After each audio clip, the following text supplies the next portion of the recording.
এখন মদন মিত্র ডিরেকশন তো আমরা চলবার জন্য কংগ্রেস পার্টিরা করি না। আমরা তো চাইছি মমতা ব্যানার্জিকে নিয়ে আসা হোক। মদটাকে দিয়ে কি হবে? মমতা ব্যানার্জিকে নিয়ে আসা হোক। আচ্ছা, আরেকটা হাওড়ার নওয়াপাড়ার যে রেলের মেট্রোর যে জমি জট তৈরি হয়েছিল সেটা কি এখনো সমাধান হয়নি। ওটা রাজ্য সহযোগিতা না করলে আমরা সমাধান করতে পারবো না। আচ্ছা, কংগ্রেস থেকে বারবার তৃণমূলে চলে যাচ্ছে কেন? এটা কি বিষয়টা? কিভাবে? কংগ্রেস থেকে কেউ যাচ্ছে, কংগ্রেস যাচ্ছে না।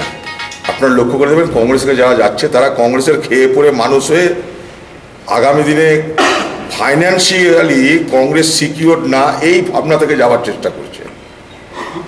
যদি এখানে কেউ রোজগার করতে আসে, কংগ্রেস করা যদি কারোর চাকরি হয়, তাহলে কংগ্রেসে তো চাকরি করে নিরাপত্তা নাই। তৃণমূলে গেলে রুজি রোজগারের নিরাপত্তা আসে, এইটুকুই ব্যাপার, আর কিচ্ছু ব্যাপার না। মানুষ কিন্তু যায়নি, লক্ষ্য করে দেখবে। কংগ্রেসে দু চারজন নেতা গেছে, নেতা যাওয়ার মানুষ যাওয়া, কংগ্রেসের সমর্থক যাওয়া, কর্মী যাওয়া কিন্তু ব্যাপারটা এক নয়। এটা গুলিয়ে ফেলবে। তাহলে কৃষ্ণনগর পুরসভা বলছেন যে কংগ্রেস মানুষ কংগ্রেসের সঙ্গে 100বার চলো না, এখনই দেখতে পাবেন। কৃষ্ণনগর কি ভোট চাকদার মতন হবে বলে মনে হচ্ছে? না, কৃষ্ণনগরে আমরা যথেষ্ট আসন পাবো। চলুন, এখনই দেখতে পাবেন। আপনারা সবাই চলুন আমাদের প্রোগ্রামে। তার মানে যারা হচ্ছে স্বার্থের জন্য কংগ্রেসটা করতো, সেখানে কংগ্রেসে আগে স্বার্থে হচ্ছে না বলে কংগ্রেস করেছে, তাকে আমরা পদ দিয়েছি। পদ দেওয়ার পর তারা দুর্নীতি করতে আরম্ভ করেছে। দুর্নীতি করার সময় কংগ্রেস তাদের মদত করেনি, দুর্নীতিতে মদত করছে সরকারি দল।